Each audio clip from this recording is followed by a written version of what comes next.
Boom, boom, boom, boom, boom. Boom, boom, boom, boom, boom. Boom, boom, boom, boom, boom.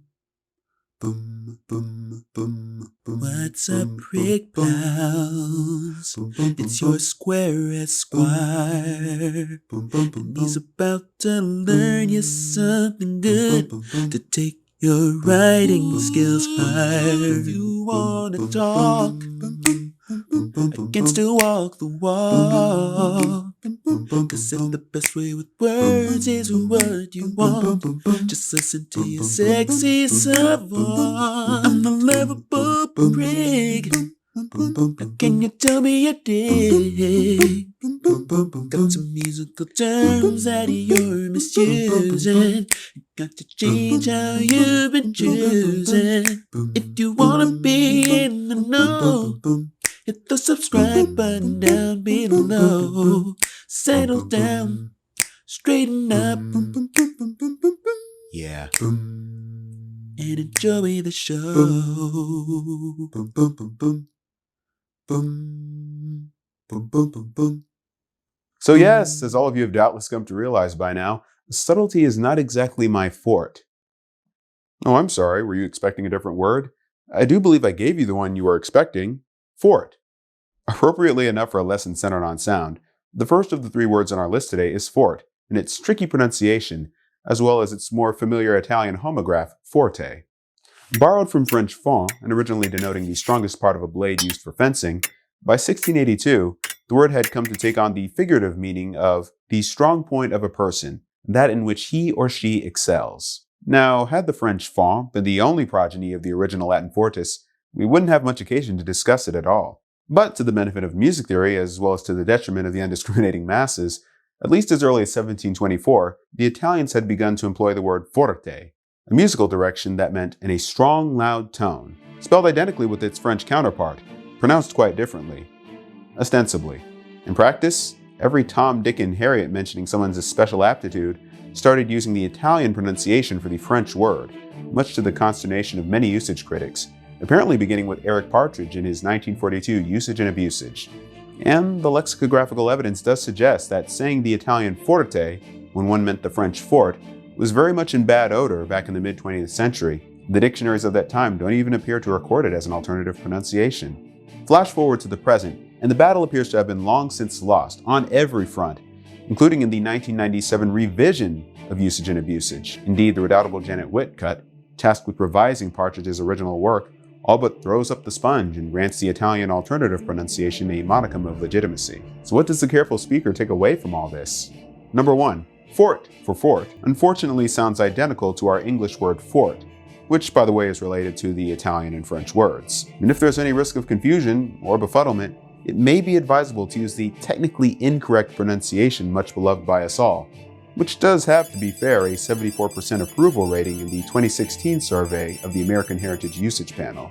But if you do, for the love of all that is good, please don't place the stress on the second syllable. It's pronounced forte, not forte. The second word I see misused quite frequently is crescendo, and a catachresis perhaps best typified by the come on, I thought this was about music. One more song, one more song, one more. All right, since you know how to make so much noise, hit it. But we still don't have any instrument. Hit it, or I can hit you.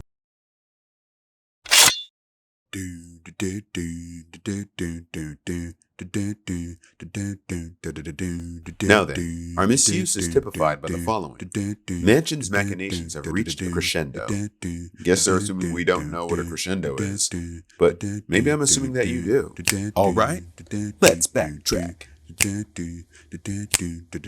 Ooh, yeah. Listen, if you don't know how to crescendo, your pal the prick will show you how. First you start low, maybe real softly, then gradually make it. Loud. It means increase something to nothing. It's in the sight and in the sound. But in 1925, it all seemed alike.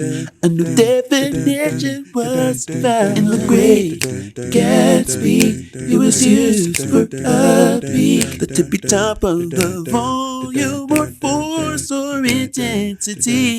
It was Fitzgerald who played the herald for a meaning that was musically wrong. That's why I'm singing this song. Singing this song. And I know I carry Theodore and Bernstein. He was the first to call his colloquialism out. But since the late 80s, the critics have been fading. But as long as there remain a few holdouts, I'm standing my ground.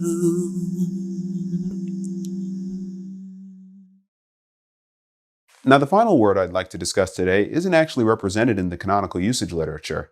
Nonetheless, the use of the word concerted, as in a concerted effort, must be addressed. And I'm doing it right now.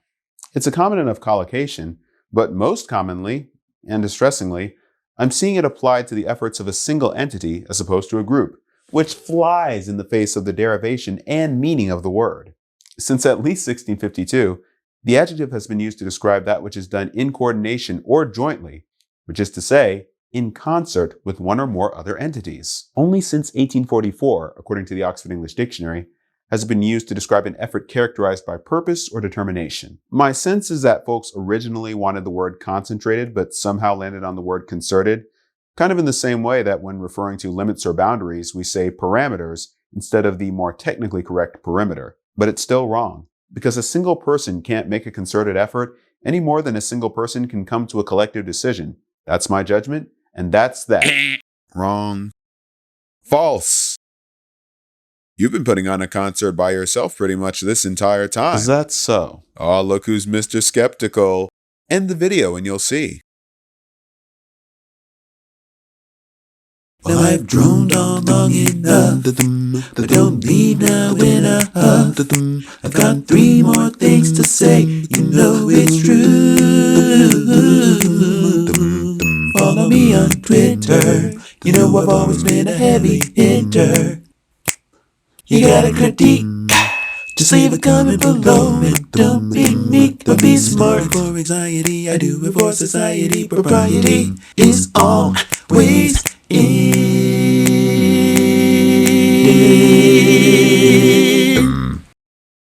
Nah, but for real, guys, don't use the word concerted that way, because if we reason analogically from previous clang associations and undertake a rigorous analysis of the corpus of linguistic